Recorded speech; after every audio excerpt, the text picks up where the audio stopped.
Okay. Hello everyone. Thanks for coming today, and thank you again for inviting me to give a talk today. Uh, I'll be talking about love. I'll be talking about love languages. Also be talking about ways that this manifests in Filipino psychology and Philippine culture. Maybe later, if you have any questions, we could have a space for your more specific questions. And I'm glad that this is also being recorded so that people who are unable to come today or people who would like to watch during their spare time can still attend the lecture somehow. So again, so this is an image of Sacred Heart, and Mahal kita will be talking about what this means and what this implies in our psychology. Next, please. So again, so like I said, this is what we'll be discussing. We'll be discussing love languages, what that means, what it means to express your love, what it means to manifest love, the kinds of love. We'll also be talking about that. And then we'll also look at love in Filipino psychology. How can we see this in Filipino culture, and how can we express this in a way that is deep and cultural and intuitive to us? Next, please. So let's start with the love languages.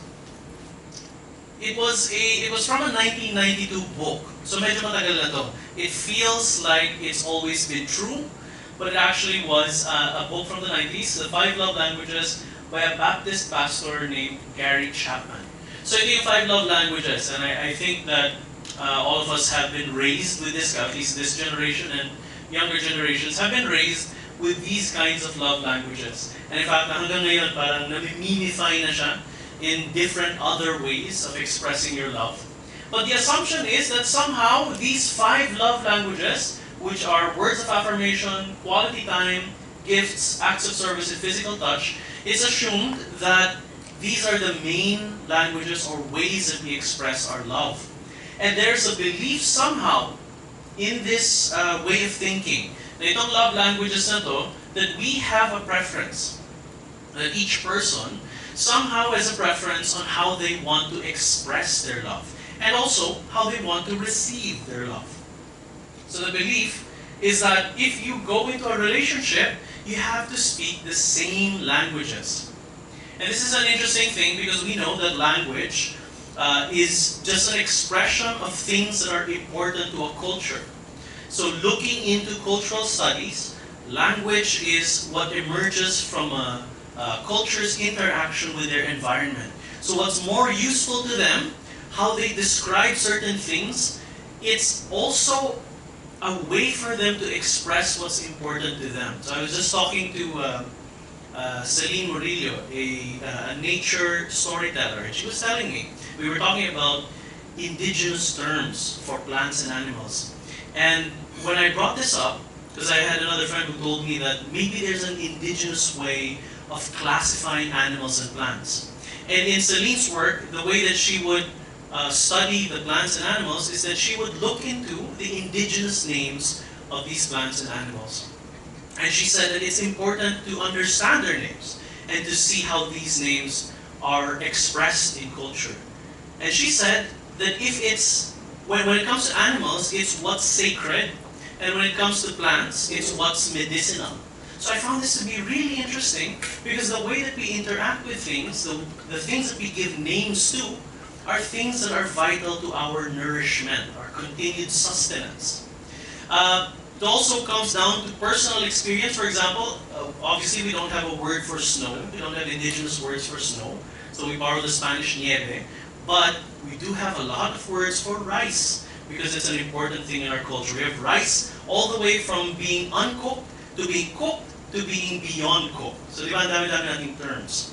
So language is something that emerges from experience. And one of the great assumptions of this book, this way of thinking of love, is that love languages also kind of emerge from our experience. Maybe we're born with a certain predisposition, and the way that we're interacted with in our childhood, with our parents, ganyan, also says, ganun pala yung, that's how we develop our love language. That's how we create this context that we are from this culture of love.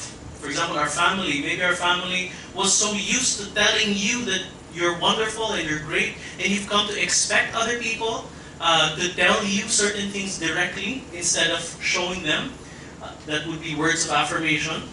Sometimes, maybe parents would not be as close with their child, so they wouldn't go along with the child all the time. They'd be busy with their work or whatever.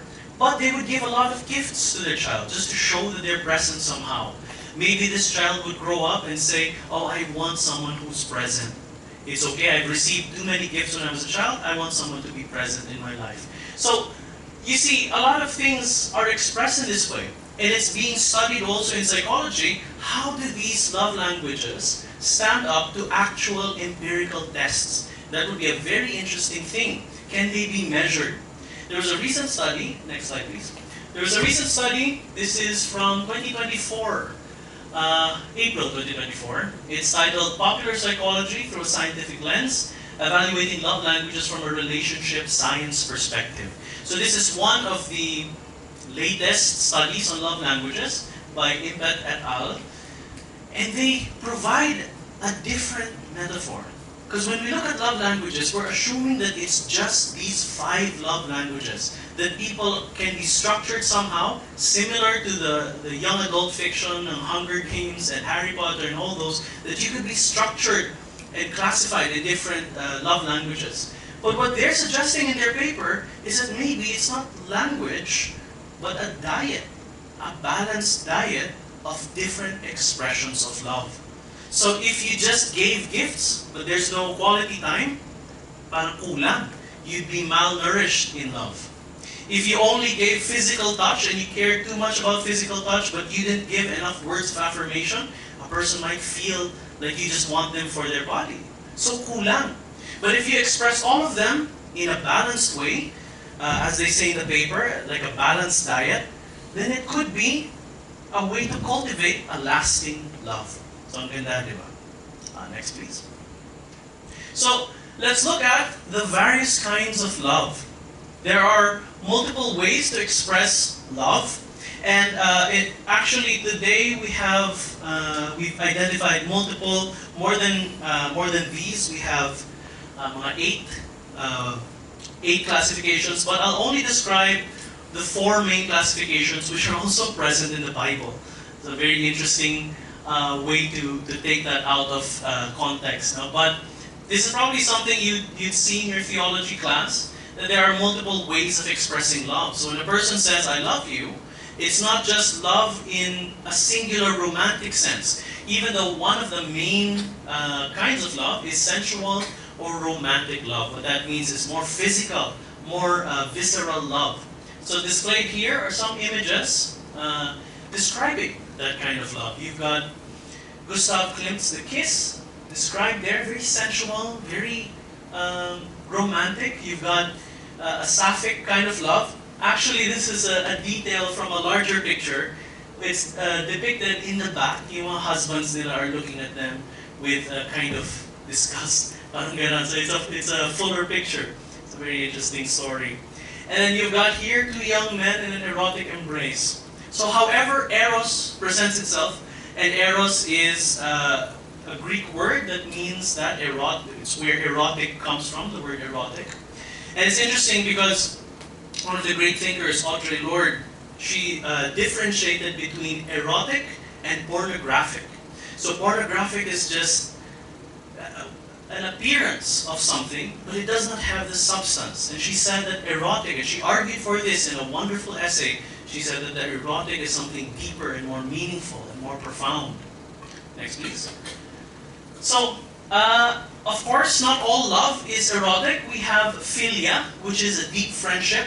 And I show here multiple kinds of friendship. Obviously, there are many other kinds of friendship.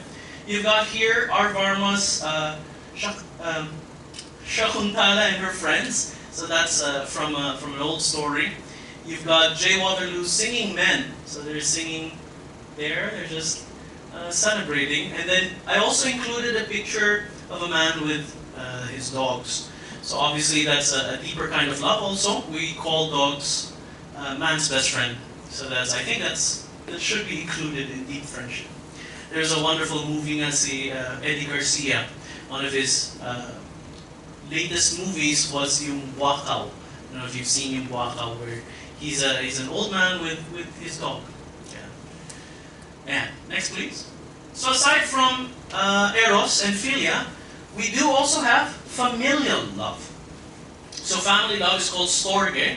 It's instinctual, meaning it comes from a deep level of care, of instinctual care. So I've got here multiple depictions of families. You've got the Herwigs by Visical. You've got the Madonna. Obviously, the Madonna in child is such an ever-present symbol of motherly affection.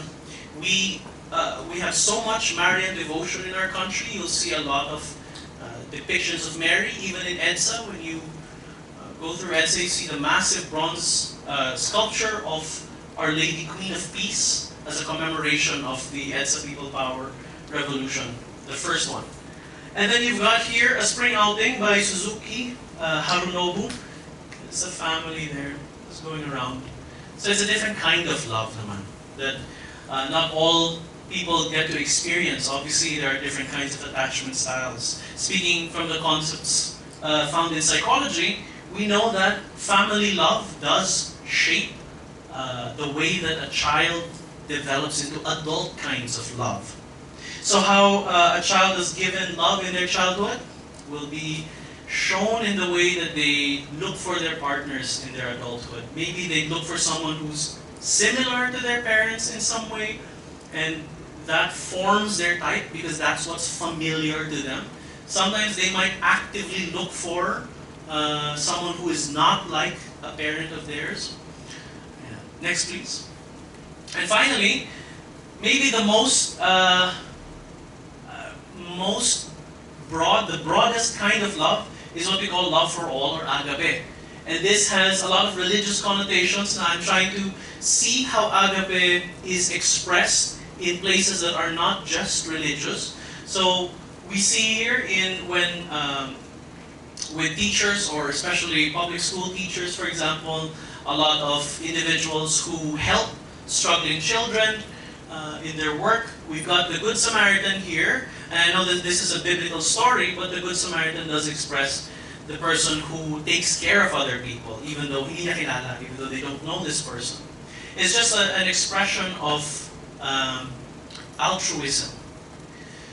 And you've got also James Tissot's The Return, similar to a biblical story, the prodigal son, but this is forgiveness, and forgiveness in all its forms. It's interesting that our concept of forgiveness, which is tawad, is also the same thing that we use, the same word that we use when we try to haggle. Diba? So tawad, pagtawad, is to erase any debts. That's what pagtawad means. So you see, agape can be expressed in settings that are not necessarily religious, but they express evolving and everyday themes. Yeah, next, please. So now, I'd like to share with you one of my favorite quotes from one of my favorite books, The Prophet, published in 1923 by the poet Khalil Gibran. I'm just going to read it here. But if in your fear you would seek only love's peace and love's pleasure, then it is better for you that you cover your nakedness and pass out of love's threshing floor into the seasonless world where you shall laugh, but not all your laughter, and weep, but not all of your tears. I would really recommend reading the whole thing. It's a very short book of prose poems. And this one in particular, he talks about love as something that will hurt you, will wound you, so that it can transform you. So he describes love as a baker who puts you in an oven so that you can be bread for the sacred feast. That's something that I find really wonderful. And a lot of us enter love as something only joyful, something that's only beautiful and pleasurable, but love can be something that can transform you if you let it affect you deeply. Next, please. So now, we'll move on to love in Filipino psychology. We'll look at different ways that we express love in language, but more importantly, in our media. We'll look into cultural expressions of love. So, when we say, I love you, we say, mahal kita. Mahal is an interesting term because we also use it to denote value. So we're connecting the dots here. When we say ang mahal naman, means that it's too valuable, too expensive. The opposite of that would be mura, right? So to devalue something. And we know this because when we say mura, we also say it when we're trying to say bad words to someone. Minumura kita. So meaning I devalue you in a lot of ways. So when we say mahal kita, it's I value you. But the interesting thing is that kita in other Filipino languages also means us. So I'm from Negros, so when we say kita in Hiligaynon, it does mean you and me in one. So kita is us, so I value us, could be a more appropriate meaning. We also say pag-ibig, iniibig kita. It's interesting because ibig does not actually mean love directly. It does mean sincerity. So you say, ibig sabihin. What do I mean to say? So ibig is not just love, it's something that comes from within. It's a sincere form of expression. So to say iniibig kita means that I desire you from a deeper part of me. Next please. So I want to also show this to you because it's the way that we express our relationships. In the ancient Baybayin, and this is kind of more of a newer mysticism when it comes to Baybayin, the ka, yung syllable na ka, because we know Baybayin is a syllabic language, syllabic script. Ka is described in this glyph. So there's the two wavy lines connected by a line. What's interesting is that ka, as a prefix to a lot of Filipino words, describes connection and relationships. So we look into some of them in a bit. So, but we have kaibigan, kapatid, we have a lot of terms, kabiak, kasama. And when you're in an org or a community, diba, you add a ka before a person's name to show that you're part of the cause. Diba? Ka earning or ka ganito. Right? So it operates in the same way as co. Like in English, you would say co-parent, co-teacher, whatever. And there's a mysticism that says that, oh, look at this wavy line. Maybe it's a connection of two wavy lines. And the wavy line by itself is ha. And ha is represented as hangin or spirit. So it's interesting when we say a person died, we say, kinuha ang kanyang hininga or nalagot ang kanyang hininga. So maybe ha is spirit or breath. What's also interesting is that when you look at bahala or bathala, you also see that there's a ba, so the symbol of ba is an upside down heart. And then you've got ha in the middle, which is the spirit, and then la, which is a wavy line with a hanging line. Now there are gendered connotations to bahala. But what I like there is that you also see the term ha in there. So it may represent an encompassing of humanity and going beyond humanity as well. Ayan. So bahala, I think it was Teresita Ubusan who described bahala as babae, hangin, lalaki. So ba with the babae, ha, hangin, and then la as lalaki. And again, these are gender connotations, but then with the ha as the spirit could represent an expansion, a going beyond the categories of gender. And connecting two spirits could be ka. So here's an example, kabiak. When we say kabiak, this means asawa, right? Someone who is a fragment of the same heart or the same piece. So kabiak would be a partner. Next, please. So these are some examples of kabiak in our culture. And I would say that maybe kabiak is our kind of eros. We have a lot of expressions related to it. And I wanted to share also that, I don't know if you remember Aldab, it was a huge thing back in the day, literally half a decade ago. Grabe, no? So we've got Aldab there, si Alden, siya si Yaya Dub. That was because of Dub Smash. Ano ba yun? Man, Dub Smash was like during the time of Vine and way before TikTok. No? They promoted in that show, and towards their ending concert, meron silang yung tamang panahon, that there's always a right time and a right place to do things. And we believe that love is tadhana. It's something that happens at the right place, at the right time, with the right person. Kung para sa'yo, babalik at babalik din. That's what we always say when it comes to love. And we also say, and this is kind of contradicting to the previous statement, kung mahal mo, ipaglalaban mo. So it's very interesting that there's a call here to kind of let it go, because if it's for you, it will come back. But at the same time, if it is for you, you're gonna have to fight it. Fight for it, I mean. So there is a participation in the wheel of fortune, gulong ng palad. Next, please.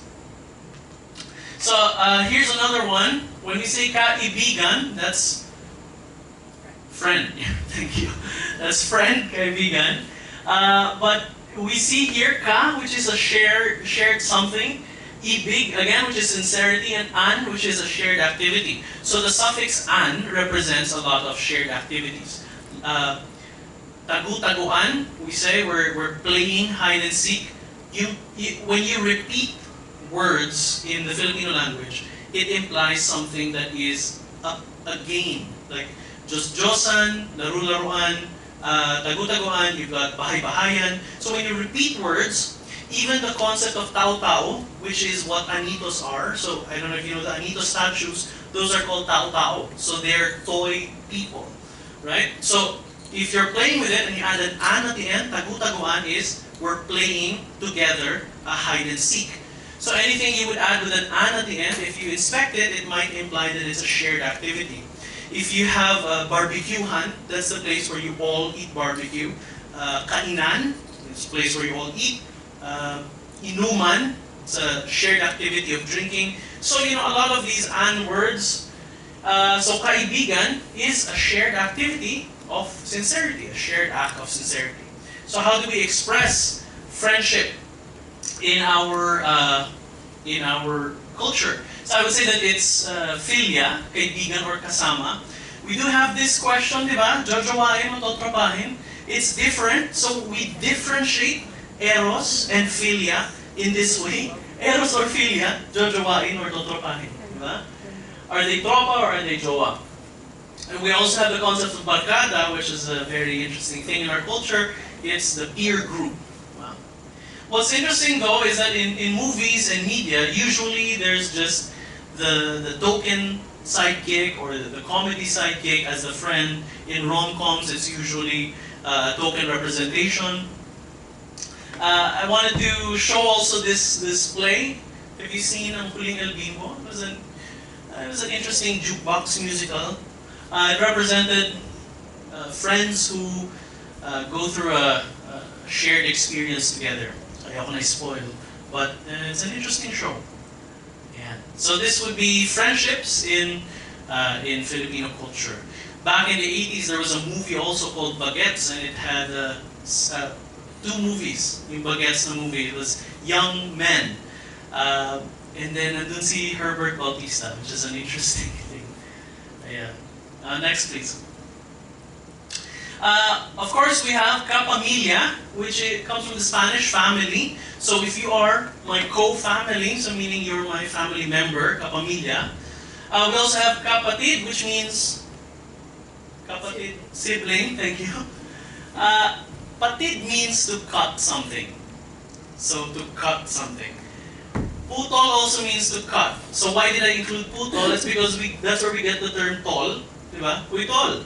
Or it comes from utol, which comes from putol, which comes from kaputol, meaning sibling. So when you say tol, it's almost like bro in the very gender-inclusive way.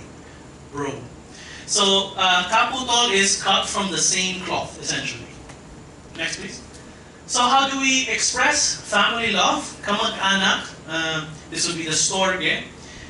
Obviously, you've probably seen Four Sisters and a Wedding. Even the prequel.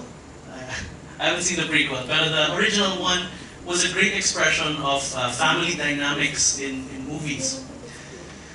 We know that there are family dynamics such as ama at ina being the haligi at ilaw ng tahanan. Haligi as in the foundation and the walls, that's the father. Ilaw ng tahanan as the light of the home, the guiding light. We never really question what those means, what those things mean. But we can say that ilaw as a spiritual force, as a guiding light.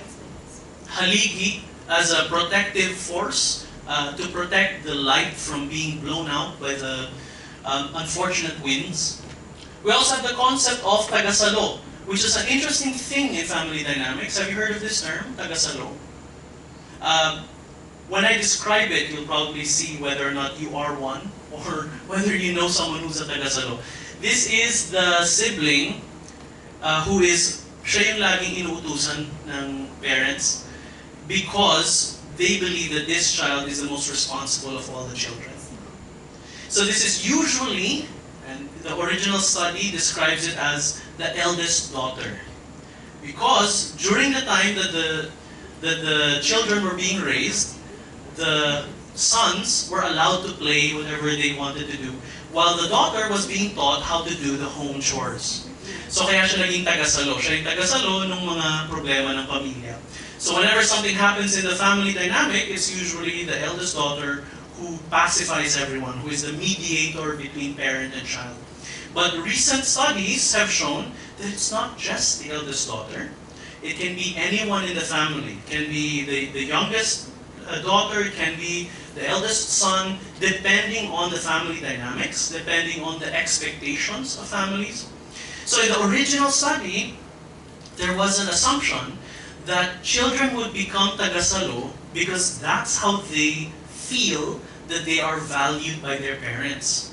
They would feel like, oh, I'm going to be tagasalo because that's how I will get love from my parents. But more recent studies have shown that actual tagasalos were only doing this because nobody else is going to do it. So ako na lang gagawa kasi wala namang ibang gagawa. Ako na lang sasalo.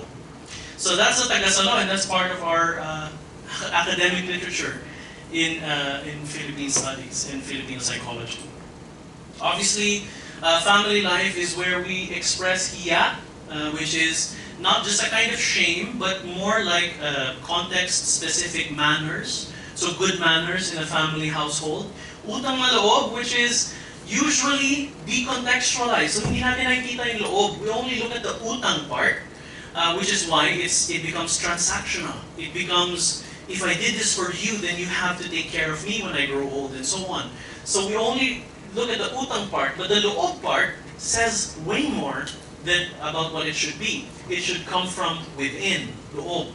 It should be kusang loob. It should be a kagandahang loob, coming from within, a saloobin. But of course, we generally encourage yung intindihin mo na. No, it's not always a good thing, pero we do encourage this in families, how we say, okay lang yan, intindihin mo na, matanda na rin. Tatay mo rin yan. So this kind of thing is part of our family dynamics. I'm not saying it's good or bad, I'm just saying it's there. Next, please. So, before we go on to the agape part, I want to first describe kapwa. I'm sure you already know what kapwa is. Intuitively, we know what it is. Maybe it comes from kapuwang. So ka, shared, puwang, space, or shared space. It can be described as other people, fellow people, companions, us. So it's a shared identity. In Psikolohiya Filipino or Filipino indigenous psychology, it's considered to be the core concept. So any cultural value is described in terms of Psikolohiya Filipino in kapwa. So it should have a kapwa orientation. So there are different kinds of kapwa, but there are two levels. Ibang tao, which is a stranger, and hindi ibang tao, which is one of us. So this is most clearly described. For example, I'll give you a scenario. So di ba kumakain ka? So you're eating. Someone passes by, someone you know, and you say, "Oy, kain tayo." And then they say, "Oy, wag na, nakakahiya." And you say, "Kain ka na, hindi ka naman others." So the others there would be ibang tao. And I'm assuring you that you're not ibang tao. You're one of us. So that's one way that it's expressed. Kapwa is also best expressed in the concept of bayanihan, which originally implied carrying a house together as a community, for moving it from one place to another, usually after the people who live there get married. So pag nagpakasal sila, usually they move it. But bayanihan today has come to mean a collective effort, so collective action. And we have in that word, multiple words also. We have bayan, country, but country not in the nationalistic sense. Country in the sense that we are of a shared space, bayan. We have bayani, which means hero. Bayanihan, an, again implying a shared activity. Yung suffix na an. Right? So bayanihan, being a hero for your country. It's interesting now, yung concept natin ng heroism is not individual, not like a superhero, but a shared thing that we all come together to do. Next, please. So that's how I would describe agape. So when it comes to love, as a shared act, as a bayanihan, an expression of kapwa, we see here multiple ways wherein we do this. During the pandemic, yung community pantries that popped up started in Maginhawa and then spread across the country because hindi nabibigyan ng tamang ayuda yung mga tao sa iba't ibang lugar. So they started their own community pantries. Obviously, because we have a lot of disasters, natural disasters, people come together and work together and help each other. And of course, Kapwa goes beyond people, and it goes to communities, and it goes to nature as well. So we've got a lot of indigenous land defenders, a lot of environmental activists, and the country is not the safest place for these kinds of activism, but they still fight for a sustainable and healthy place to live. Next, please. So, just as an ending here, to share the further study, I don't want to share a bunch of academic articles. I'll just share a bunch of songs that maybe you'd like to listen to hear what it means to be in love. So it's categorized into the 4 types of love. You've got Eros. I would really recommend Shanty Dope's Nadarang. I love that song. I memorized that song already. Ogie Alcacid featuring Regine Velasquez, Bakit Ngayon Ka Lang. Alam niyo ba yung song na yan? Bakit Ngayon Ka Lang? Oh, diba? Yan. And it describes a man who is already in a relationship, but then someone who he previously loved came along. And then, oy, ba't ngayon ka lang? Nasa puso, nasa iba na yung puso ko. So that's a very interesting kind of love. Nadarang is just an erotic song. You've got philia or friendship, a lot of friendship songs. Eraserheads Minsan, Chapol's Tropa. Interesting, beautiful songs about friendship. Of course, syempre yung kantang Beer also, people who express friendship because they're coming together because of a difficult situation. And Sorge, family love or instinctual love. These are beautiful songs that express the passage of time. So, Noel Cabangon's Kanlungan is one of those really sad songs. So, as someone born in the 90s, I was raised with that commercial that featured this song. And it was very nostalgic even as I was of a very young age. Freddy Aguilar's Anak, but I prefer Lani Misalucha's version. So, there's a Lani Misalucha version of Anak. Alam niyo may Anak na song? Please listen to it. It's beautiful. It's kind of guilt-trippy, but it's a wonderful song about how the parents have given so much to their child, and then the child is just into drugs and rock and roll or whatever. So listen to it. It's a nice song. Agape, I genuinely try to avoid religious music here because the most religious song that expresses agape so well is yung pananagutan na song, Walang sino man nabubuhay. So that is 100% an agape song. But I would recommend more Yen Constantino's Hawak Kamay, yung kumbayan natin. And then Francis Magalona's Kaleidoscope World, which says that there's a variety of ways on how people live in this world, that we have to appreciate the beauty and the vibrance of life. So yan, yeah. Listen to these songs. These are great songs to express love to. Thank you.